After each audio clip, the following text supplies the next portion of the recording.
This is the Passive Income Attorney Podcast, where you'll discover the secrets and strategies of the ultra wealthy on how they build streams of passive income to give them the freedom we all want. Attorney Seth Bradley will help you end the cycle of trading your time for money so you can make money while you sleep. Start living the good life on your own terms. Now, here's your host, Seth Bradley. Hey there, Law Nation. I hope that each and every one of you is having a great day. Our episode today is truly mind-shifting. It's a little outside of the box of what we typically talk about on our show, but it's so important and so relevant for those of you out there who are my attorneys, doctors, dentists, and other professionals who unfortunately are part of a disturbing world where, some of us just aren't happy and we've lost joy in our lives. Sometimes we get caught up in the whirlwind of our careers, building our businesses, juggling our families, and really just not being mindful of our own happiness and forgetting our vision and our values. Today's guest of honor is Shunta Grant, a fully recovered attorney, entrepreneur, business educator, and speaker. She's the owner of the Best Today brand and is focused on teaching others how to live free from tension and discontent brought on by a constant state of busy. Yeah, let's go. Hi, Shunta. Thanks for coming on the program today. Thank you so much for having me. I'm so excited to chat with you. Yeah, thanks for taking the time. Really appreciate it. Well, let's jump right in. Yeah, let's jump right in. So you're a fully recovered attorney. Tell us about your previous law practice and what you loved about it, what you hated about it. Yeah, I'm happy to.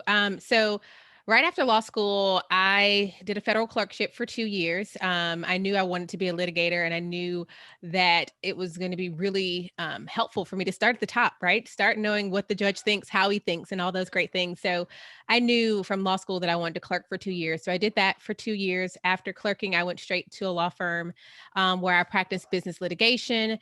I did that for almost 5 years. And the things I loved about it was anytime I got to be in the courtroom, before you go to law school and before you become a lawyer and you're looking at all the, my cousin Vinny and things like that, you're like, oh, I'm going to get to be in the courtroom all this time. And then you realize, actually, no, you fight via paper. That's not how it goes. So anytime I got to be in court, I loved anytime I got to argue, anytime I got to train clients, show up on their behalf, go into their companies and train their employees. I love that kind of work. I love arbitrations. Really, anytime I got to advocate or teach, I really, really loved, which I think really lends well to what I do now. But I really love that part. Was not a fan of before work meetings, after work happy hours. Pointless meetings, billing hours by 0.06. And really a lot of, and micromanaging, which actually is part of the reason why I ended up leaving. I wasn't a fan of that. I wasn't a fan of the buddy system that looked out for certain people, but not others. Those are things I did not like, and I wish would just kind of somehow be removed from the structure of law firm life. I don't know if it ever will, but those are things I did not enjoy, and really what I enjoyed quickly diminished, and what I did not was really the majority of what I was doing. And so that led to me deciding to stop practicing law and leave the practice in full time and start entrepreneurship full time. Sure. Yeah, I agreed with all those things. It's going to be a slow transition for, these old law firms to transition into kind of modern times, but I don't know when or if it'll ever happen. I don't know. Yeah. So was it, when you transitioned out, was it all at once or part-time, or how did you go about that? And what did that transition look like? Yeah. So in 2015, I left in September of 2015. My plan, like at the end of 2014, was, okay, I know going from law firm to law firm isn't going to solve this problem because it's just, moving from one drug to the other. The internal problems will still be there. It'll just be with different people. And so I started thinking, what do I want to do? Do I want to try to apply for an in-house job? Do I want this to look differently? That was like that first step when I realized I don't want to be here anymore. I don't want to be in the firm life. And then I thought that was going to be the solution. But as I started to look up jobs and even start interviewing for jobs, I realized they didn't excite me. I wasn't excited. So when I left, it was completely leaving and never looking back. And that happened the summer of 2015. I had a really, really, really bad experience with my partner and with one of the associates who I worked with, which just showed the clear lack of respect, the clear lack of care about me as a human. And I remember we were on a family trip on that drive coming home from Orlando, driving back to Greenville, South Carolina, which is a long drive. I looked over and told my husband, I'm leaving before the year's over with. And I'm leaving. And so we had a major arbitration I was working on that I wanted to show up for my client and show it well. So after that arbitration was over, I left, I think 1 to 2 weeks after that. And that was in September. And the next week I had already kind of started a business, not intentionally. It started just doing something that was fun. And then it started growing and stores started reaching out and we were in 1 store, 3 store, 5 stores, 6 stores. And I realized, I actually can completely replace my income. And if I give all my attention, I could surpass that. And I really enjoyed what I was doing. And so when I left the practice, I had already started a business a little bit, and I just kind of really became more business minded and grew that to the place where I was able to walk away and only do what I wanted to do. So I have not practiced since September of 2015. Oh, cool. Very cool. Well, congratulations. Thank you. Yeah. So tell me a little bit more about your current business and, you stepped away from law. So what are you doing full time now? Yeah, so I have a company called the Best Today brand, Best Today Company, and we create resources for women to help them to be proactive and intentional with their time. Our signature product is called the Best Today Guide. It's a paper product that's 14 week. It lasts you 14 weeks, so about a quarter, and it walks you in the beginning about how to get really clear on what you want, clear on the vision for your life, what matters right now, what doesn't, what are you doing that's self-destructive, what do you need to prune from your life. You do that in a few pages in the beginning. And then it walks you through every single week, how to preview your week every week, how to plan every day the night before, focusing on you and your mental, your emotional, your physical health, teaching you to think about results and outcomes as opposed to a to-do list every day. And then that third part is every morning, there's the Best Today morning practice, which looks at what does your best look like today? What are the self-destructing things you do that you need to avoid in the day? It's really important to not just think about all the fluff and the great, but to really call yourself out on your stuff so that you can actually do something about it. And then you look at your vision for your life and one thing you're going to do in every day to get you closer to your vision. It's what I wish I would have had, years ago. I probably left the law firm faster had I had something like this to really get clarity on what mattered to me. But what I love about the product is we have women all over the world who use it. We have women who live alone. They're single, young women in their 20s. And we have, CEOs using them. We have moms of 10 plus children using them. The bones of it works for many women. The key is that they have to care about being proactive and intentional with their time. And that's what I really get to do every single day. Hear stories of how the products that we're creating are changing the lives of women and their families. Yeah. Oh, that's awesome. That's awesome. Yeah. So it sounds like you're kind of, as busy professionals or busy mothers or fathers, you're just really caught up in just being busy and just, doing these tasks like every single day. And it seems like your product will really help people understand that and try to focus more on, accomplishing their goals. Yeah. Absolutely. That's exactly what it does. And it helps you to identify the places in your life where you're just doing just for the sake of doing. A lot of the things people are doing aren't connected to the vision they have for their lives. They're not connected to what they actually want. And I'm trying to teach them you can let that go. That might have served you in one season of your life, one phase of your life, but it doesn't anymore. You have to let that go to make space for the things that do. And that's, I think, a really huge shift for a lot of people. Yeah, for sure. Do you think there's kind of a connection there between, just being caught up with the mundane and just the busy tasks and just, all that and just people's general unhappiness, especially with, attorneys and doctors and dentists and people like that? They have some of the highest suicide rates, even though they have some of the biggest paychecks. It doesn't seem to make reasonable sense, but, it comes down to just being just overworked and busy. Yeah, busy is one of my least favorite words. I think it's right up there with some other 4-letter words. Because I think when we're saying busy, what we're really saying, I always try to tell people, use what you really are saying. Don't use busy because that's like a fluff word. When you're busy, you're saying, I'm unintentional right now. I'm not sure what actually really matters. So I get up every day, I do the same thing over and over, and then I go to sleep, I wake up and I repeat it. And I plan on doing that until the day I die. I might get a boat, I might go see the world here and there, but basically, my life is waking up, doing stuff I hate, going to sleep, complaining about it, and repeating until the day I die. And it's like, if you don't want that to be your life, you have to stop now, right? That is, I think, the root of so much unhappiness is a lack of what you actually want. And really, I think the reason we see it so much with professionals is because you get so wrapped up in that identity. You think, well, this is who I am. I have to stay this. I have to do this. And clearly, I think we've all seen from celebrities on down that having a certain amount of money in your bank account does not lend to happiness. Right. That there's no correlation. And if anything, there may be an inverse, relationship there. And a lot of times that we see. And so I think the key here is, are you doing what you're doing because it's something you enjoy, because you can connect it to something that has meaning for your life? Or are you doing what you're doing because you think, one, it is about the money, two, it's about status or what other people think? Because you have to ask yourself, it's your life that you're living. It's not someone else's life. And it's a really sad thing to come to the end of your life and hate it the way you spent it. Yeah. Yeah. How do you help people get, past that and get past that kind of mental block and also just the identification with being an attorney? I mean, it's hard, you've worked your whole life to be an attorney or be a doctor or be an engineer or something like that. And maybe you're not happy, but how do you, it's tough to let go of that because you've just identified as Yeah. that specific thing for so long. That was my story. I remember I was without a doubt 100% sure that leaving the practice was the right decision for me. And to this day, it is. I have never looked back. But I remember for about 6 months to a year, whenever I introduced myself in business settings, in any setting, I always led with, I was a lawyer, but now, right? I always started the conversation there. And I really had to do some looking inside, be introspective and say, why do I have to lead with this? And it's because I want to make sure people understand I'm smart.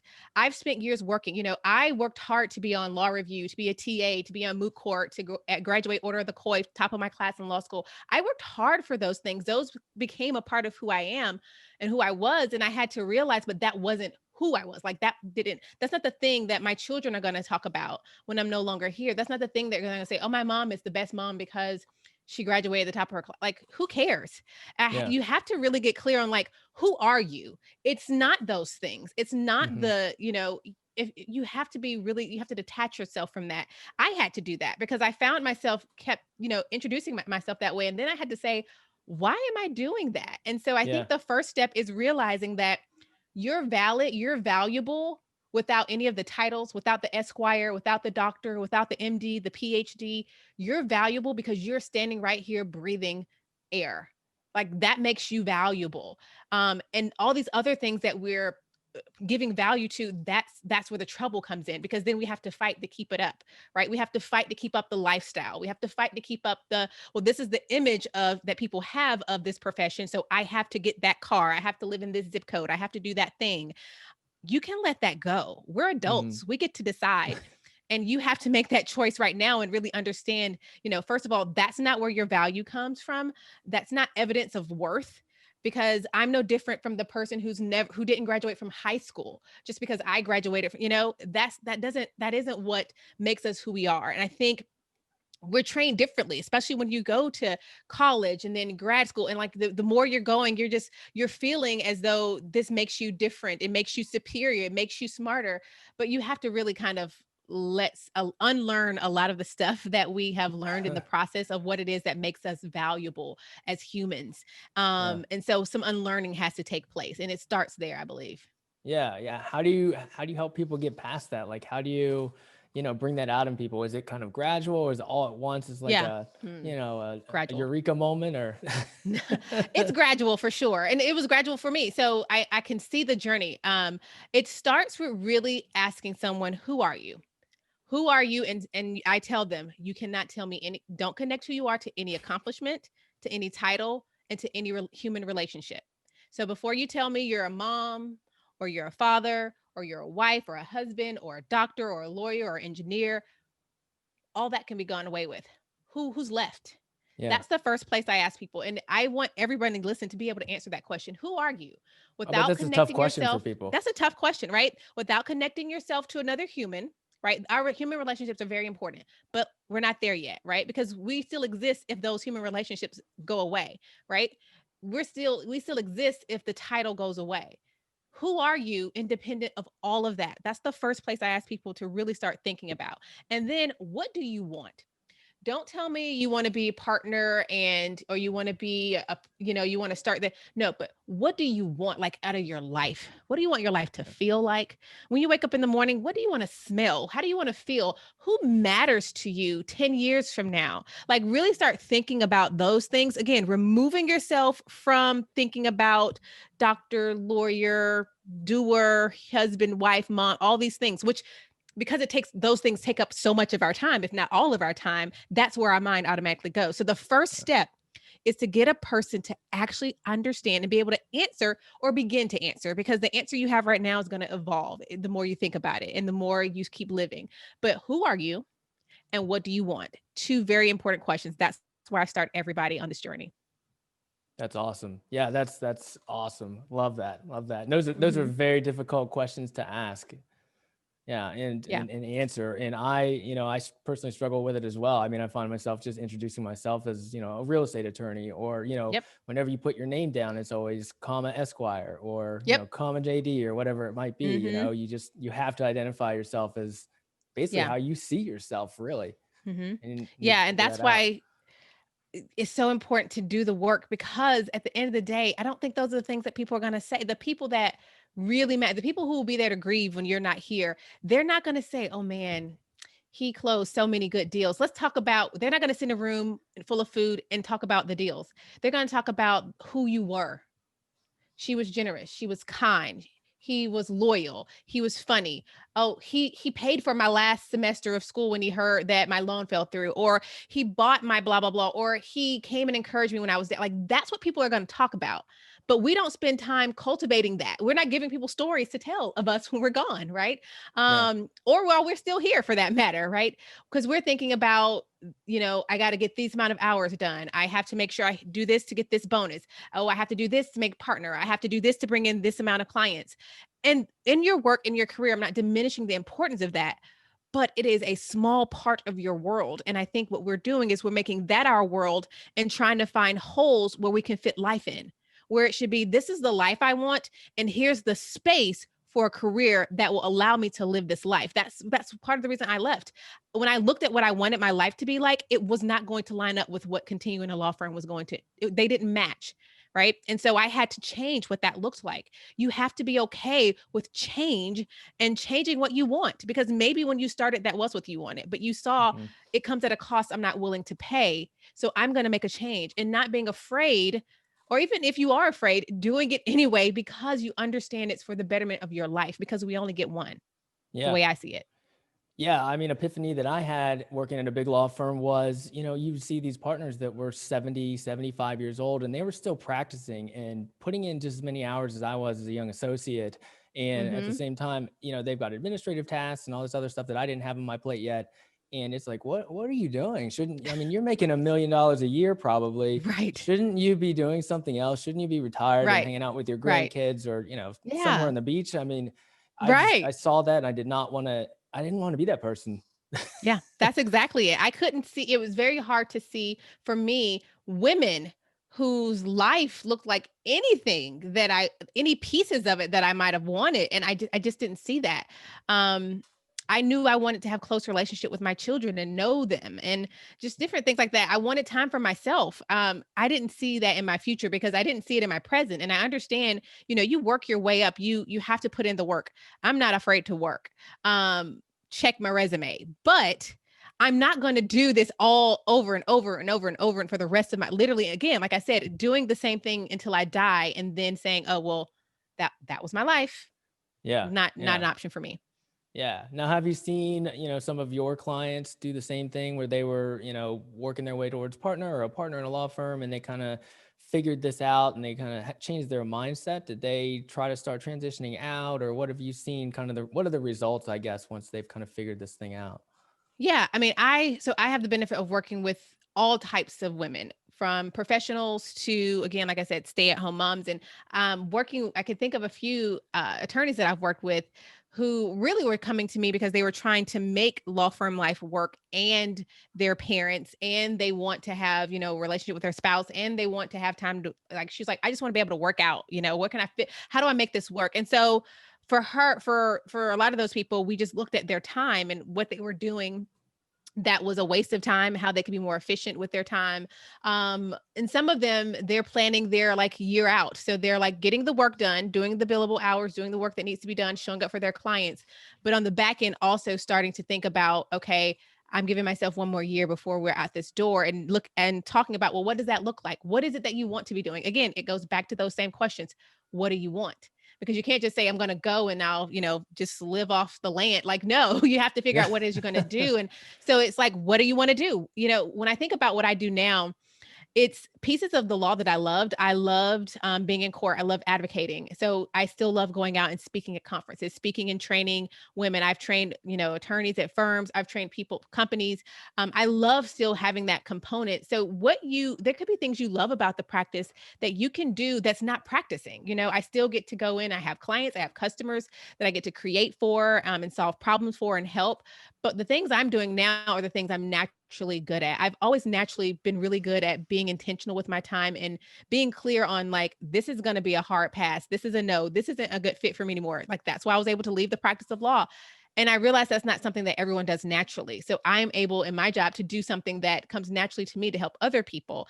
And so we've seen women who have been able to start, their own companies on the side and grow to the place where they've been able to leave. I had one client who I told her, you need to raise your prices and quadruple them. And she was like, there's no way I can do that. And she's an artist.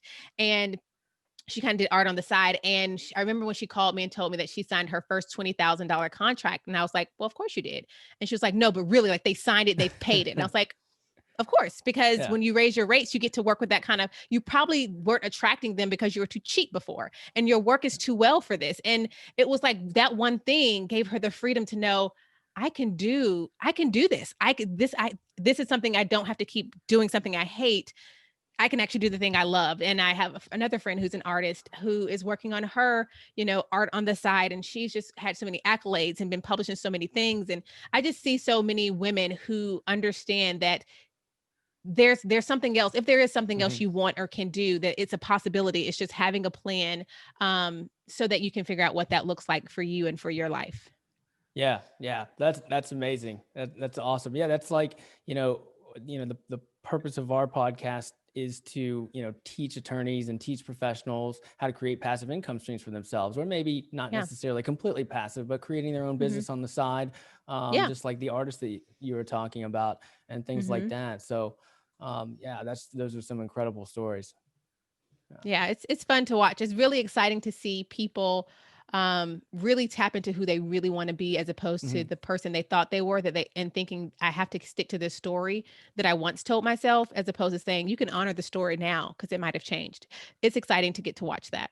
Yeah. And most people don't necessarily want to step away from their practice all at once and, or at all. Maybe they just want to figure out a way to create or carve out a little bit more time for themselves, for their families, to work out, to, time for to write a book, whatever it might, whatever a passion project might be. So, yeah. So it's more about like kind of rethinking the way you're doing things now and identifying, what you want to do with your life and what your purpose and it gives you is. options. Who doesn't want options? And there's freedom in options, right? It's so, you may love practicing law, but you also want to do this thing. Like you said, you can do both. And what happens there is you don't feel so tied, so handcuffed to the practice that if something happens and you really didn't love it, you have something else. That's kind of what happened to me. When I started, my first company, I had, first of all, I didn't even do it on purpose. I just started making things that I liked and then putting it on Instagram, and then stores started reaching out to me, and then it was growing, and then magazine cover. It just kind of happened so quickly. I didn't even have a business name at first. And so once I realized, okay, this thing is actually something legit, and turned it into a business, it was around the same time that law firm life was starting to really suck. And I was like, I have an out. I have somewhere to go that I didn't want to, I didn't want to just pick up any job just for a job. And so for me, it wasn't something I did intentionally, but there was some freedom there and finding this thing I enjoyed that brought in income, and that I knew, gosh, if I could give it all of my time, what can I really do instead of giving it a few hours every night? So for me, it wasn't about I'm creating a company to get away from the practice. It was an outlet that I didn't know I needed. And that outlet just happened to turn into something that I ended up pouring myself into full time. Yeah. And that had to have instilled a lot of confidence in you too. Some underlying confidence that, hey, I can walk away from this practice. I don't have to do this. I'm not, a slave. I don't absolutely. have to do this. Yeah, absolutely. Yeah. And I needed that because I really was deciding, do I just find another job or do I stay? It was a hard, it wasn't a hard decision, but it was a hard process to really accept. Like, I actually am going to walk away from this thing that I have been saying I want to do since I stepped foot in college. I've been saying this for so many years and I took all the steps to do it. And I'm actually giving this up, but at the end of the day, I still was being very true to me and who I want to be and the life I want to live. And that's the thing that really mattered to me at the end. Yeah. Yeah. Great. Let's jump into the Freedom 4. So in an alternative universe where you weren't doing what you're doing right now with your businesses, what do you think you would be doing? That is such a hard question because I love what I do so much that I feel like this is what I would be doing. But if let's pretend in this universe I had talent that I don't have in this one. I love musicals. Cool. I would go and play Eliza in Hamilton and travel in the musical, playing Eliza Hamilton, because I love, although I don't know if that would make me not love musicals, but it's so random, but I love musicals so much that I would, in this universe, I have a good singing voice. Not in this one, I don't. But that's what I would do. But yeah, I just love what I do so much. It's so hard to think, but I think I would really think that would be really fun, and something completely different is to be on the stage. Mm-hmm. I love that. I love that you thought way outside of the box for that question. That's great. Yep. Oh man. So I'm big on health and fitness. So I've got to ask, what's the best thing that you do to keep your mind and body healthy? I'm a runner. I run every other day, if not sometimes a little bit more, depending on the week. Starting to get light later in the week. So I used to run early in the morning, but now it doesn't get light here till like 7:30. And my nanny gets here at 8. So, but I work out every single day, 7 days a week, no exceptions. Awesome. But yeah, running for me has been the thing because it was something I told myself for many years that I couldn't do. I said I was not a runner. And one day I just decided I'm going to run. So I did like a little Couch to 5K app and ran a 5K, ran a 10K. And I was like, I love it. I just love getting out there and just running. I put in my music and go. So that's something that I love doing, is running and then working out every day. That's awesome. Yeah, that's great. It clears your mind going for a nice it really does. Run. Yeah. Mm-hmm. So where were you at 5 years ago, and where do you see yourself 5 years from now? 5 years ago would be October 2015. I had just left the practice of law 1 month. Oh, yeah, because I left September 2015 and I had no idea what was ahead of me. I thought, I'm just going to do this business thing. At the time I was like, all I want to do is replace my income. That was so small of me, because what I've done in actuality is I'm going to do better than I would have done if I stayed at a law firm. And not only that, but I get to create opportunity for other women, or other people who join my team, my employees. So it's not like I'm not the only one benefiting from what I've done. I pay people that they live off of the work they do for my company, which is really exciting. So, 5 years ago, I was thinking really small, even though I had done something really big. 5 years from now, I'd like to be doing, I'd love for us to have our own headquarters. I'd love to really just be reaching more women. We'd love to reach over, 500,000 women and being active users of our Best Today guide, because we know with every woman who's actively using it, she is getting clear on what she wants. She is changing her life. And when you help a woman change her life, you've automatically changed the lives of so many people in her community, whether it's her family, her children, her friend circle. Women are just powerful, and investing in them, I will never stop doing. And that's another thing. I hope to be extremely generous for causes that I believe in that promote women and girls. Yeah, great. Great. You'll get there. I have all the confidence in you. I can tell. Me too. How has passive income made your life better? It gave me the freedom to change my life. When I left the practice of law, I was already making money in another company. So, it wasn't like I needed the money to live. So that gave me freedom, right? I'm also married, so we had my husband's income, but passive income gave me freedom to make choices that were better for my life. I didn't have to stay in a profession that no longer served me. I wasn't impressed by quote unquote 6 figures like the world seems to be, because it's like, that's all I've known. Right.